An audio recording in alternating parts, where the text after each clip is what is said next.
All right, welcome to part 4 of why Uber wins. Now, if you watched part 3, I mentioned I will be talking about cherry picking and how to pick the best job to give you the most money. At the end of episode 3, I mentioned number 1, you will need to know how to calculate your fuel consumption to see if it's worth the job, because the jobs that show up have different distances. If you're in the States, you're using miles. Here in Canada, we use kilometers. So, a job could show up. It could be 1 kilometer or mile, or it could be 10 kilometers or mile. Now, the distance will definitely affect your earnings, also depending on the type of vehicle that you drive. If you drive a car that consumes more fuel, you make less money the further you go. So to calculate these, I will be using an example of a Honda Civic, which is a pretty good car. Mine definitely does not consume as little as a Honda Civic. I drive a minivan, so it will be consuming more. But for the purpose of this video, I will show you how to calculate your miles per gallon to see how much it costs you to drive 1 mile, or your consumption of, in Canada, how we calculate it is a liter based on 100 kilometers. So I'll show you how to do the math to see how much it costs you to drive 1 kilometer. The reason you do 1 is because the jobs are usually between 1 and 10 kilometers. There are some that will be longer, but they will pay more, but you'll also be able to do the math on that very quickly in your head to determine whether this job is worth it for you or not. So let's begin. I'm just going to go online and show you on the screen right now the fuel consumption for a Honda Civic. Let's go with a 2015 model. So not to go into too many details, but just the first Google search here is showing me that the vehicle will make 39 miles per gallon on the highway, 30 in the city, and 33 combined. Now, generally, when you're delivering food, you're going to be wanting to take your city average because you are mainly driving in suburbs delivering to houses. The chances of you doing highway miles are very unlikely unless you take very long jobs, but you always take the city consumption. So this car will do 30 miles per gallon. So now you need to know the price of gas in your area. Now, I took a random screenshot here on the screen of the gas stations in Buffalo, and it looks like there's some at $3.40 a gallon, some at $3.60 a gallon. So we're gonna go with the average of $3.50 a gallon.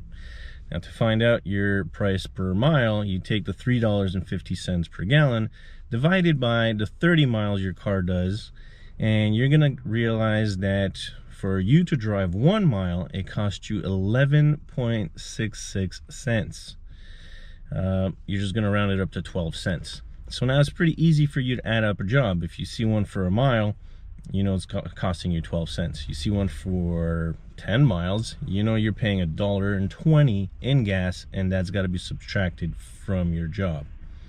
Now let's show you how to do it in the Canadian way. So taking that same car, the 2015 Civic, as you can see, just a random first Google search, the city consumption is 8.6 liters per 100 kilometers.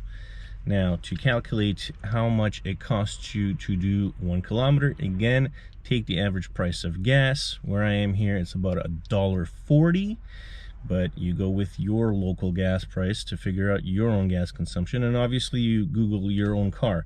But instead of actually Googling how much your car does, it's actually very much more accurate if your car tells you that. A lot of cars have the features on the dashboard. If you check the info, it will show you your average fuel consumption. So when you're driving in a city doing the jobs, take the fuel consumption of and from your vehicle directly. That's how you get the most accurate results. Back to finding out how much you get per 1 kilometer. You take the 8.6 liters, you multiply it by the fuel cost, which is $1.40 in my area, so that comes up to $12.04 per 100 kilometers. Now you divide that by 100, and that gives you the price of gas for 1 kilometer. So in order for you to do 1 kilometer on this vehicle in the city, costs you 12 cents. So I guess gas is a little more expensive here in Canada, so it's also 12 cents to drive 1 kilometer. But Canadian dollar is cheaper. Whatever, not important. 12 cents, so same thing. 1 kilometer job, you know you're losing 12 cents. 10 kilometer job, you know you're losing $1.20. 5 kilometers, you're losing 60 cents. So that's important for your math. Now, let's go on into the cherry picking. I'm going to show you a bunch of jobs, and we're going to figure out, is it worth our time or is it not? So let's begin. All right, let's start with very obvious ones, why you would not take them. The first one here, so $8.11, 17 kilometers, 44 minutes. Now, very important to know, the estimated amount of time with these deliveries are fairly accurate. If when you get there, the food is ready right away, you might knock off a couple minutes, but you won't do this job under 35 minutes. So you don't even need to use your math and calculate 12 cents times 18 kilometers to figure out that you're gonna make max $8 that whole hour, because this job's gonna take 44. So right away, I reject this job. It does not make any sense to go any further. Next one, 573, almost 10 kilometers. So according to my math, I gotta knock off $1.20. So you're making $4.50 in half an hour. So that means on average, you're making $9 an hour. That's not even basic minimum wage. So reject right away. You don't have to do that math. It's common sense. Next one, $12 for 52 minutes. Same thing, but did you see the distance? 33 kilometers. So let's do the math on that one just for fun. So 12 cents per kilometer times 30, that's already $3.60 plus another 3. Let's say $4. You're making $8 to drive for 50 minutes, putting a lot of wear and tear on your car. Absolutely not. So now that we got that out of the way, you know how to reject the obvious ones. Here's another one that's maybe less obvious.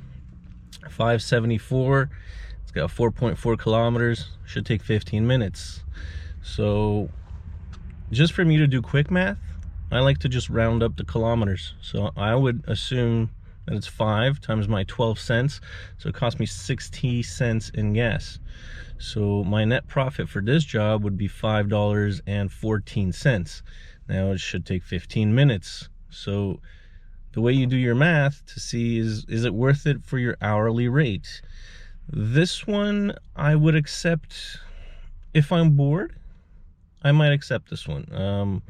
Or if I haven't had a job in a while, or it's quiet, or you know, I'm editing videos in the car for half an hour and I've been waiting for a job and I need a break, I'll take this one. Why? Because 15 minutes times your 514, you're making over $20 an hour net. So that means after expenses as well.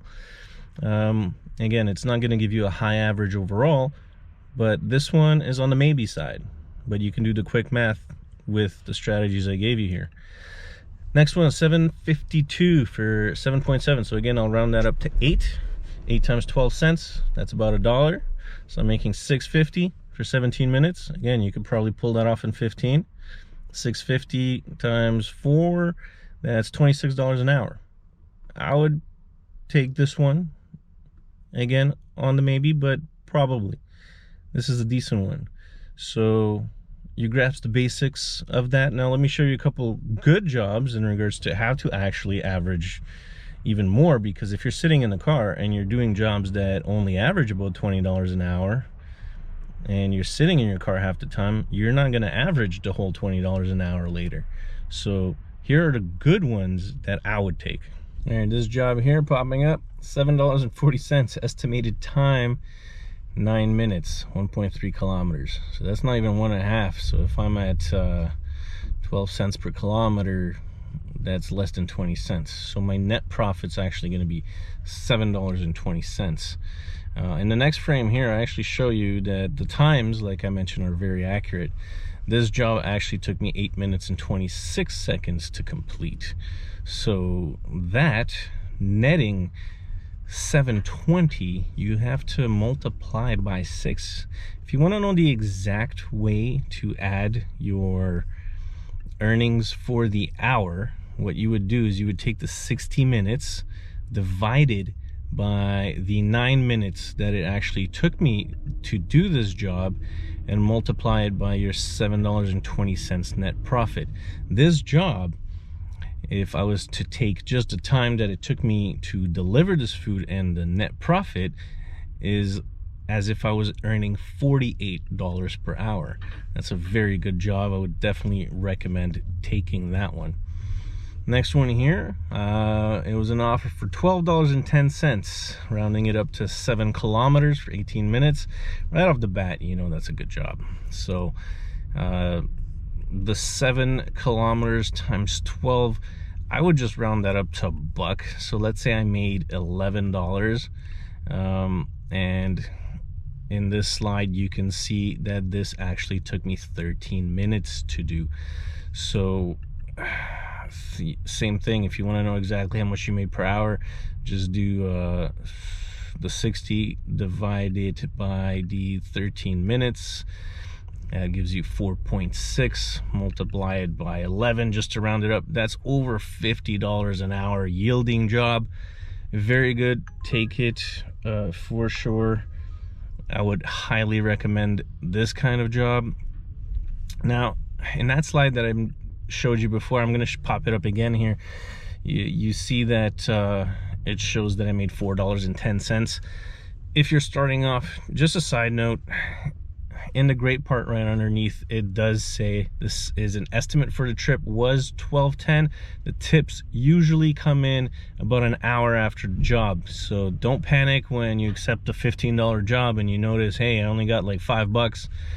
That's not the case. I'm actually going to show you a slide right here, the same job, but an hour after. I actually got paid $14 for this job, which brings the average to way over $58, like $60 an hour.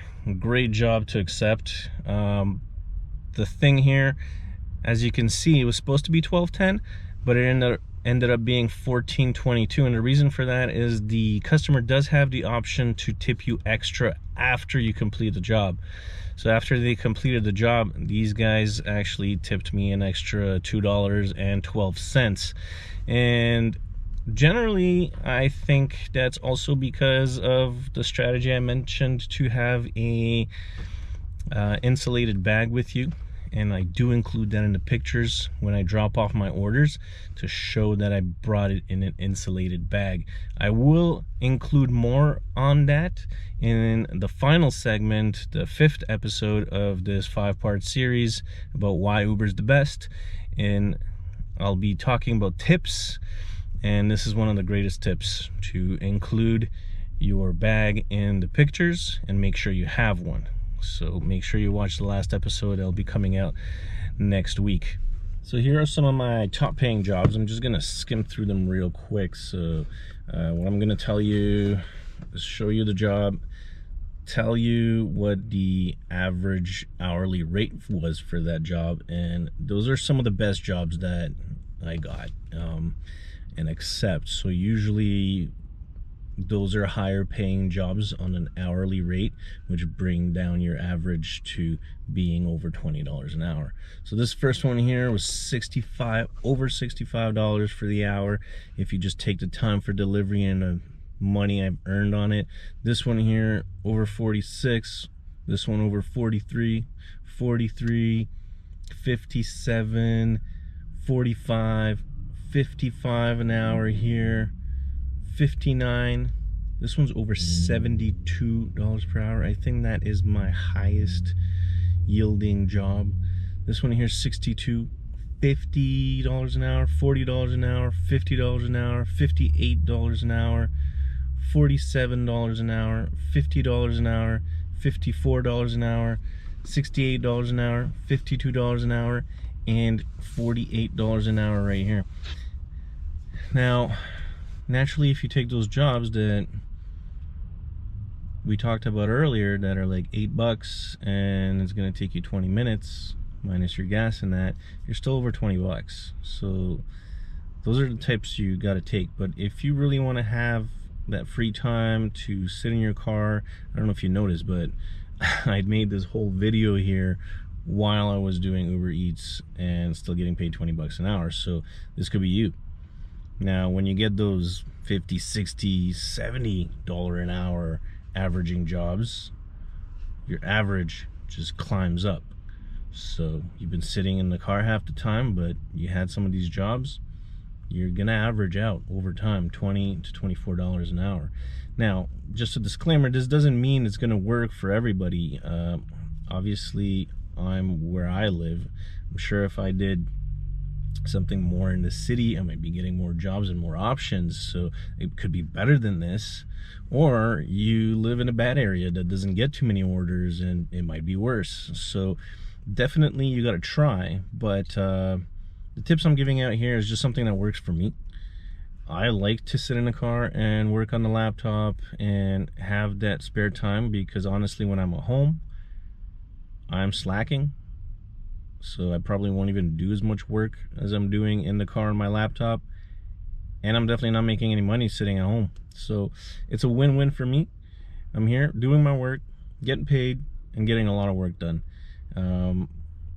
Sometimes it's tempting to accept the crappier jobs because you don't get anything in a while. But I'm just saying, try it with a little bit of patience and see what's good for you. Maybe you don't have much to do in your spare time in a car and you just want to drive, then give it a shot. But I highly doubt, if you're gonna be taking these lower jobs, that you're gonna be making much more than 20 bucks an hour. So. All right, guys, so that about wraps it up for part 4 of why Uber's the best. Next week I'll be releasing the next video. I would like you to please like and subscribe if you liked it, and if you have any questions, leave it in the comments below. Also, I will be posting my Uber referral link at the bottom. If all this information helps you want to sign up, you got my referral code. If you use it, you do get a bonus. You will be topped up, I believe, for your first 100 deliveries. You'll get that promo where you'll get extras on your base fares. Anyways, I'll see you in the next one, which will be tips and hints and the final conclusion of this 5-part series. See you in the next one.